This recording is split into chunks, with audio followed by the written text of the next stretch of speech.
So we don't want it. We don't want it. Campaign. We don't want it. We don't want it. Because we don't want it. We don't want it. We don't want it. We want commercial space. We want commercial space. We're here today because we oppose this senior development at 94th and Stony Island. We have a number of issues and questions for the alderman.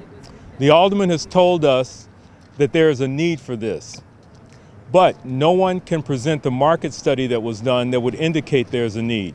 Even the planning commission that approved this does not have a copy of the marketing study. We were told there's a list of more than 100 people who want to live in this development that has not even been built. We say, show us the list. Also, we have questions about the more than $25,000 that the developer has donated to the Alderman Harris's campaign fund. If this does not influence your decision, give it back. Give back the money, show us the list, produce the marketing study to support all these claims that you've made. Otherwise, shut this project down. There are seniors out here today who oppose this. They know that they want to stay in their homes in this ward. This is a different kind of ward. This is a ward that has businesses in it. This is a ward that has business people in it. They are teachers, cops, firefighters, executives. The 8th Ward is a community that has been stable for a number of years. Unfortunately, it's changing because of the current alderman. We say again, stop this project, listen to the people. Again, we were told that this was not for the city, it was for the 8th Ward. We understand there's a need for housing for seniors in the city, but we were told this was strictly about the ward. We contend there is not a need for it in the ward. You can check senior facilities throughout this ward right now. They have vacancies. Again, show us the market study. Prove that this is needed, as she has stated. This is about honesty and transparency. Let someone else address this a little bit more. All right, people who live directly within 250 feet of that area. My name is Cleo White. I am a senior. I've been in this community since 1964. This is a project that we knew nothing about. We just didn't know anything about it, but I'm speaking as a senior. If I had to live in a building like that on Stony Island, traffic is horrible, cars are backed up from 95th to 87. I can't imagine me being a senior living in a 7-story building. It's just terrible. If I'm going to the Jewel, how far do I have to walk? Under a viaduct that's half lit most times, the lights are out. It's just not fair. Number one, forget me, it's not fair to seniors that have to live in a building like that where it's going to be located. Alderman Harris is not truthful about what she said. She said seniors are asking her to live in that they can't maintain their properties. I don't believe that. I don't believe that. I just don't believe it. That is not a site for seniors. Thank you. But that's a business district. Right. They're trying to change the zone. Right. They're trying to change the zoning to B33. Come on. When that's a business district. Everybody is coming out from under the recession right now. We should have the opportunity to build our community as well as others are rebuilding their communities. You're taking valuable real estate that's for commercial use to put a 7-story low-income senior housing project. Chicago has been tearing down housing projects all over the city because studies have shown that high-rises don't work as far as low-income housing. Like they said, there's plenty of low-income housing in the city. Don't take opportunities from us in our mid and upper middle class neighborhood to rebuild and put up businesses where they want to put a public nuisance that will create traffic backups all along Stony Island with people speeding off the highway, tens of thousands of cars a day speeding off the highway. And they want, and they want to build it next to a plastics and foil factory, creating factory. No telling what kind of toxins are coming from that. And the railroad tracks. Because first of all, we're talking about sacrificing valuable space, real estate, for 134 units, just 134 units in a ward that's like over 31,000 people. Our immediate area, Calumet Heights, that's 13,700 or so people. What good is that building going to do people in our area who retire pretty well off? They wouldn't qualify. So why would we want it? People who have been arguing for this, when they come down to the meetings, I've been to all of them, they never identify where they live because they know they don't live in the area. This is about the ward trying to decide what takes place in a community. A community is a group of like-minded people that share the same interests, the same values. You can't have a whole ward making a decision for a upper middle class neighborhood. We know what we want. One alderman can't decide what we want. And that's why she didn't meet with us. She never met with us, never. 2 invitations, didn't show up. I would like to say the 8th Ward should be a reflection of the traffic. It's always busy in 8th Ward. Our ward is not illuminated with that reflects the traffic that goes through the 8th Ward. Stony Island should be illuminated with businesses. You can put I'm quite sure Alderman can put the housing center someplace else. She can put it on South Chicago. It's plenty of retail space, commercial space there that's available for sale. My children would love to go to a bowling alley or a theater in their ward. They should not have to travel outside of their community to enjoy their livelihoods. My children want to work in their ward. They have to travel outside of their ward for a job. We want economic development. We're begging for it. Thank you. Linda Hudson. You know, everyone's talking about the Obama Library coming, and that particular area of Stony Island would be the gateway.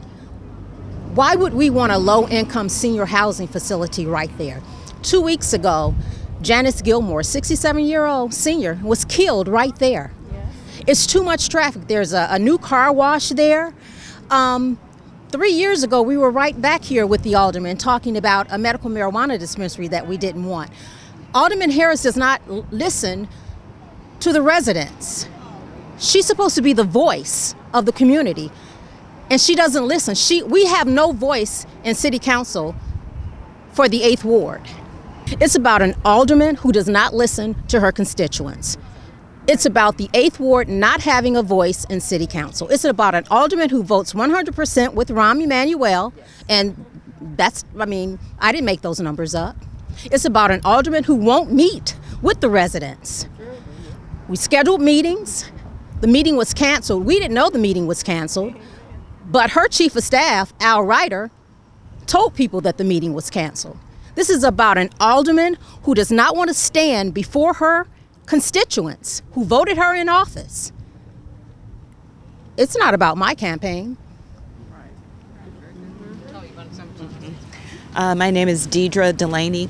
What I want to say is to touch on some of the other points that have been made. The 8th Ward is begging for economic development. A low-income senior building that's received federal income tax credits will not add economic development to the ward. As someone else mentioned, it's taking valuable space that could be used for economic development that would add jobs and economic opportunity. It's taking that away from the ward. The other idea the alderman has is for a not-for-profit facility in a retail space. Again, that's taking away tax dollars that could contribute to the benefit of the ward. This complex is touted as having a 24/7 restaurant. Low-income housing, a 24/7 restaurant will take away from the property values of one of the highest valued neighborhoods in the ward, Pill Hill. Some people may say, well, it's not what it used to be. It's still an upper income, middle class neighborhood. And those neighborhoods are few and far between on the south side for African Americans. Why endanger that for no benefit? Hi, My name is Charles. I happen to live on 93rd and Cornell, and the property that they're going to put this senior building in is just along our property lines. We have told the alderman that we didn't want it, and for all the reasons that we didn't want it, including extra foot traffic, automotive traffic, and also we explained too that we didn't think it would be safe for a senior building in that particular area for traffic reasons, and also some of the crime that comes through the neighborhood. It seems that we can't get her ear to listen and hear us. We don't want marijuana stores in the neighborhood. We are already plagued by so many other things, you know. We just want her to listen, which is what I think she should be doing as our alderman. There's just one thing that I want to say. I'm a news reporter myself because I publish a magazine, Copyline Magazine. But it appears to me that she is not honest with our ward. And there have been so much misinformation she has put out there, which is not true. But one of the things that really got me that she said that was not true was that there were about 200 people showed up for a meeting to protest this housing project coming into the 8th Ward. And she talked to a reporter, and the reporter said, well, there were 200 people who came out to a meeting. She said more like 20. Let me tell you, it was 200. But she figured that she could get away with 20 by saying it, and nobody would know anything about it. But I was there. She wasn't there. I was there. I saw the people. She did not come. She has been invited to meetings by the community, and she has not shown up for a meeting. As a matter of fact, she didn't even tell the community that she was trying to bring this project into the ward. She did the same thing with us when they brought in a marijuana facility, a pawn shop. We didn't have a lot of time, but we had enough time to block it where it couldn't come into the ward. So she has been very dishonest about everything. Very dishonest. Hi, my name is Gaylan Alcaraz, and I do live in Peel Hill, and we don't want low-income senior housing in our community. We want something that will provide economic development. Low-income senior housing is not going to provide economic development. And so I think the most important thing is that we need to look into things that are going to build up our community and not tear down our community or bring down our property values. Hello, I'm Major to Follow. I am from Jeffrey Manor. Now, we don't want it no more than these people want it. We have seen what can happen when it comes down to senior living. We do have a need for it, but not in that area. I've known that area since I was a kid. It's bad. Their solution to it was put a new stop light at that area. And the people complained last time we were talking to them about the people looking into their homes. Their solution was to add more trees. That's not asking her. That's not helping the area. It's making it worse. I've seen what can happen. You'll get more problems, more seniors getting hurt. I even seen when I was coming here, I saw the memorial to the woman who got killed. Ain't very much, but it was there. And I didn't like that. I don't like people getting killed. I don't like seniors getting killed because I'm a senior myself. I don't want this there. It's near a plastic plant that should not be near. It's near a train tractor, which is back behind the plastic plant. It should not be there. Hadn't even been an environmental study done on it. Nobody told us anything. She didn't even show up at the meetings, and I was there. Half the time, she didn't even tell us that these meetings were going on. And that's all I have to say. Thank you. How you doing? Good afternoon. My name's Jerry Brown, and for 55 of my 63 years on earth, I've been a resident of this community. I have a vested interest in what takes place here. I've been real concerned. I've been very active. You know, there have been a lot of misinformation given out by this office right behind us about the process and this project. And one of the things that the alderman stressed at a recent meeting down in the City Hall chambers was that this community was 99 cents behind her. Now, they offered this information without giving us any evidence of any kind of market survey, any kind of poll of the community. What I told this community at a community meeting a couple of weeks ago, that I would personally pay for a survey to find out exactly what the community's position was on that. I've got the results here and I'm going to share it with you. Urban Media Strategies was the one that conducted the survey.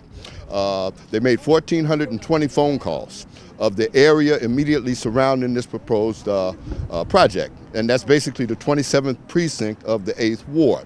Of those 1,400 phone calls, 480 people didn't respond. But out of those who did respond, 55% of the people weren't even aware that the project was taking place. So how can you have 99% approval if 55% of the people in the immediate area wasn't even aware of it? Right.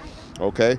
We also had, now, one of the things that we who are opposed to this may not be really happy about, but we did find that of the people who did respond, 42% of the people were in favor of it. Now, this is in the immediate area, but 28% of the people were adamantly opposed to it. Now, this is just in the immediate area surrounding the project.